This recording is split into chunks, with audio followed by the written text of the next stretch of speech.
Halo semuanya, sebelumnya perkenalkan, saya Deswita Revalina Panjaitan, saya dari kelompok 22 pada tutorial penelitian operasional 2. Di sini saya akan menjawab tugas mingguan pada modul perancangan dan pengendalian kerja dan juga teori antrian. Nah, untuk soal yang pertama itu dikatakan bahwa PT Arkanindo merupakan perusahaan yang memproduksi pakaian kerja dalam proses pendistribusian produknya. Perusahaan harus melewati beberapa kota untuk mencapai kota L hingga tujuan akhir. Jadi, di sini tuh dia ingin meminimalkan biaya di mana ini tuh A ke B itu 7 itu merupakan biaya transportasi dari A ke B. Nah, PT Arkanindo ini ingin mendistribusikan dari kota A ke kota L. Di sini kita disuruh untuk menentukan jalur paling biaya yang minimal. Di sini kita menggunakan Excel. Nah, untuk yang pertama itu kita melihat masing-masing biaya. Misalnya nih dari kota A ke kota B itu dikatakan di situ biayanya 7. Lalu dari kota A ke kota C itu dikatakan biayanya itu 6, kota A ke kota D itu 5, dan kota A ke kota E itu 9. Nah, lalu untuk stage selanjutnya, oh ya di sini dijelaskan sebelumnya izinkan saya menjelaskan di sini tuh stage-nya itu bakal ada 4 karena dia mengikuti ini panah-panahnya dari A ke B C D E itu satu stage, dari B C D E itu ke F G H itu 2 stage, dari F G H ke I J K itu satu stage lagi jadi stage 3, dan juga dari I J K ke L itu satu stage lagi jadi dia ada 4 stage. Nah, tadi dari lalu dilanjut ke stage 2 di mana ada dari kota B ke kota F. Nah, dari kota B ke kota F itu di sini 4, tapi sebelumnya dia ada A ke B yaitu 7. Jadi dia tuh 4 ditambah. Nah, lalu dilanjut untuk semuanya seperti itu pada stage 2. Contohnya tuh kayak ini kota G dari kota B. Dari kota B ke kota G itu 8, tapi sebelumnya dia kan ngelewatin 7 dulu. Jadi dia sama aja kayak 8 ditambah. Ini juga untuk kota hanya seperti itu. Kota itu 11.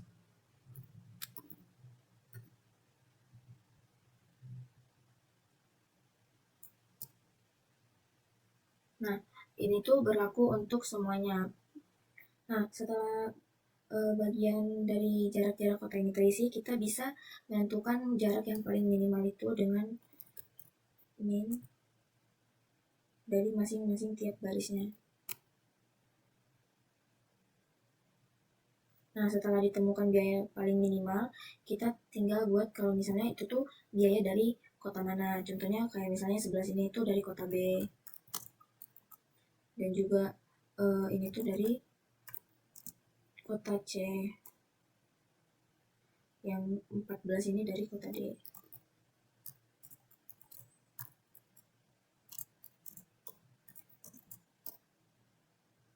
Lalu dilanjut dengan stage 3. Nah, di stage 3 itu kita ngelanjutin dari jalur tadi itu dimana ada dari kota F ke kota I. Dimana dari kota F ke kota I itu sebelumnya dia itu dari jalur kota B. Nah, tadi dari jalur kota B itu dia paling minimalnya itu kan 11. Nah, jadi dia itu sini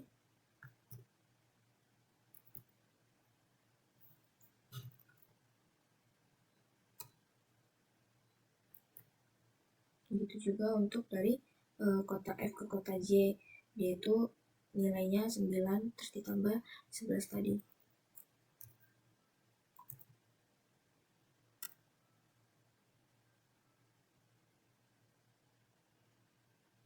Nah, untuk ke kota kan dia untuk dari kota F ke kota K kan dia nggak ada, jadi dikosongin aja. Semuanya diisi seperti itu. Nah, lalu setelah semua nilai pada stage 3 ini terisi, kita ke solusi optimumnya. Sama kayak solusi optimum di stage 2 tadi, kita tuh cari biaya paling minimum untuk menentukan jalurnya nanti. Kita ketik min sama kayak tadi.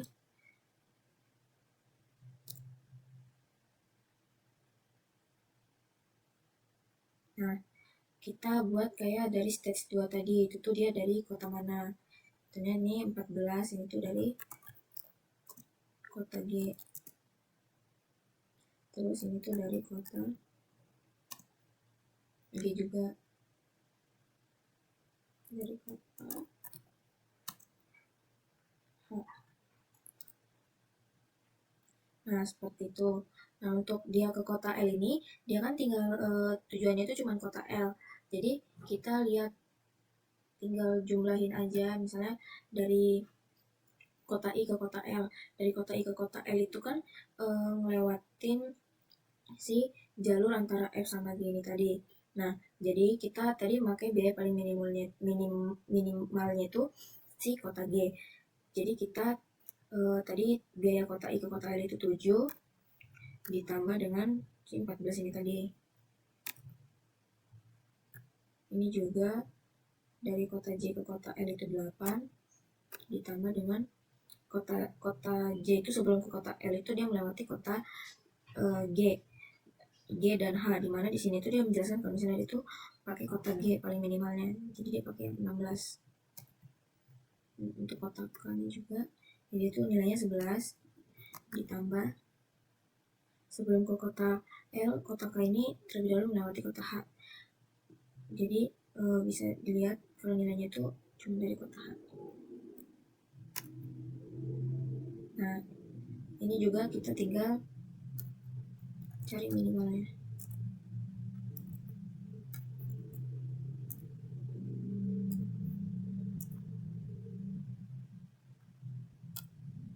Nah, minimalnya itu 21, yang mana itu 21 itu berasal dari kota I.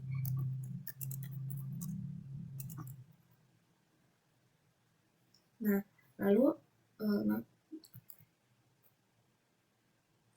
lalu kita tinggal buat tadi kita ngelewatin dari kota-kota mana aja.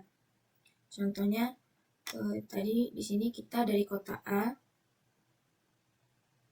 X1-nya itu kita dari kota A.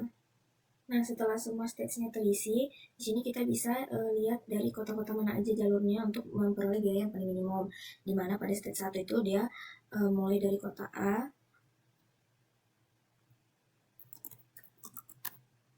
lalu dilanjut dengan biaya paling minimum itu ke kota, di sini tuh dia ke kota C.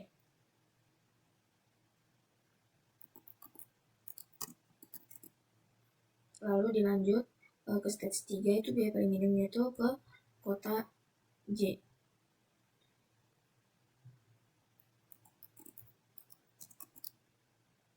Lalu terakhir dia itu ke kota I sebelum ke kota L. Nah, di kota I itu dia biaya paling minimumnya itu 21.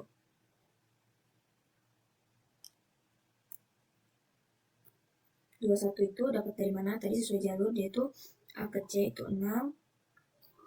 6 ditambah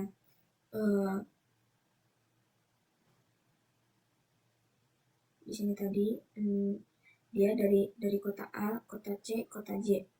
Dia itu dari 6 ditambah 3 ditambah 5 ditambah 7.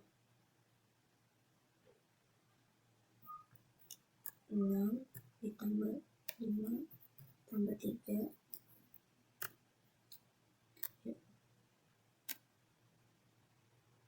Nah, ini jawaban untuk soal nomor 1. Sekian penjelasan untuk nomor 1, kita akan lanjut ke soal yang nomor 2.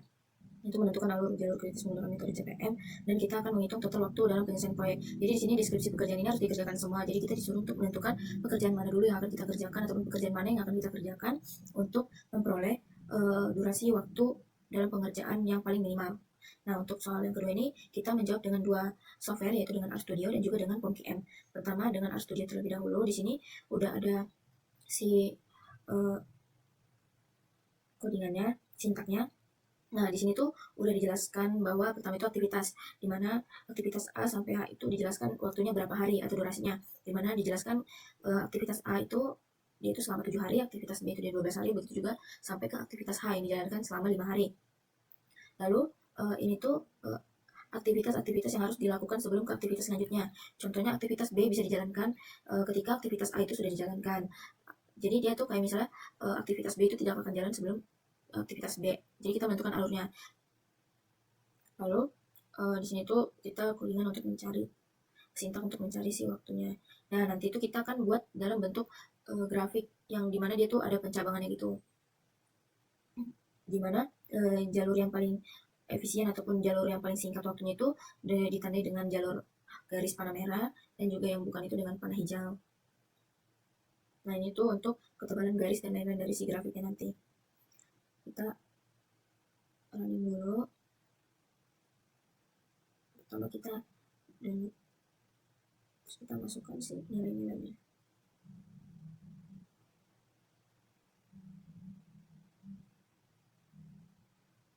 Nah, di sini kita buat si grafiknya.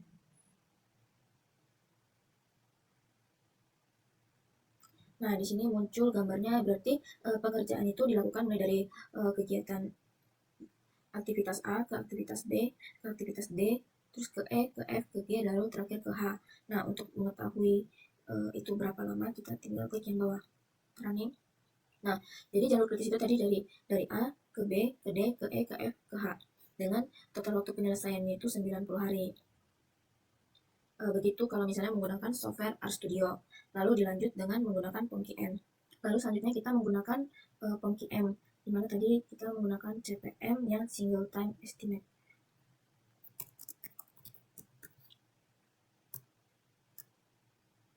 Kita langsung klik OK. Nah, setelah dibuat kita masukkan nilai activity time-nya itu, kita ke predecessor-nya itu, di mana predecessor-nya itu sih tujuannya itu tadi. Contohnya tuh kota A itu dia nggak dari mana-mana kan, kota B itu tadi berasal dari kota A, kota C itu juga berasal dari kota A.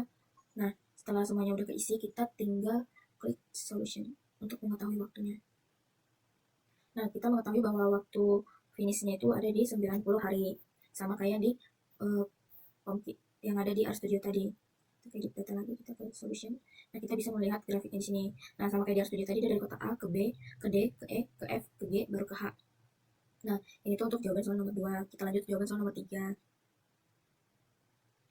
Di nomor 3 dikatakan bahwa sebuah perusahaan energi terbarukan sedang mengembangkan pembangkit listrik tenaga surya skala menengah sebagai bagian dari upaya pemanfaatan energi dari ramah lingkungan. Proyek ini melibatkan berbagai aktivitas teknik dengan menggunakan metode Program Evaluation and Review Technique atau PERT digunakan untuk memperkirakan. Jadi kita disuruh untuk menentukan aktivitas ataupun alur aktivitas dari aktivitas-aktivitas yang ada dengan menggunakan metode PERT. Dan juga kita harus tahu waktu penyelesaian proyek tersebut. Kita gunakan RStudio pertama-tama. Seperti yang soal nomor 2 tadi, kita masukkan si aktivitasnya dulu, seperti ada aktivitas A, B, sampai H. Lalu kita masukkan waktu optimis. Waktu optimis itu merupakan waktu paling singkat dari pekerjaan itu. Ketika pekerjaan itu dilakukan, waktu paling singkat untuk pekerjaan itu dapat diselesaikan. Waktu paling mungkin itu waktu paling normal untuk menyelesaikan tugas tersebut. Lalu waktu pesimis adalah waktu paling lama untuk menyelesaikan suatu pekerjaan itu. Lalu di sini dijelaskan urutan aktivitas itu yang sebelumnya kayak nomor 2, di mana aktivitas B itu tidak dapat dilakukan sebelum menyelesaikan aktivitas A. Seperti itu sampai ke aktivitas H itu tidak bisa dilakukan sebelum aktivitas G.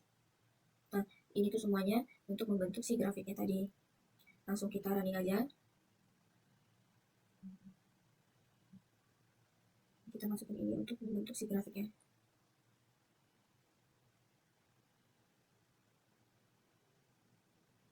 Nah, di sini tuh aktivitas yang paling memungkinkan ataupun membentuk jalur paling kritis itu ditunjukkan dengan panah warna pink, di mana yaitu dia mulai dari aktivitas A, aktivitas C, aktivitas D, ke E, ke F, baru ke H.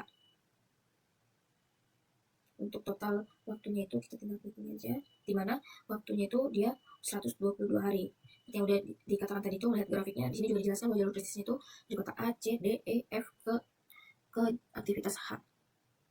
Lalu kita lanjut dengan menggunakan POMQM.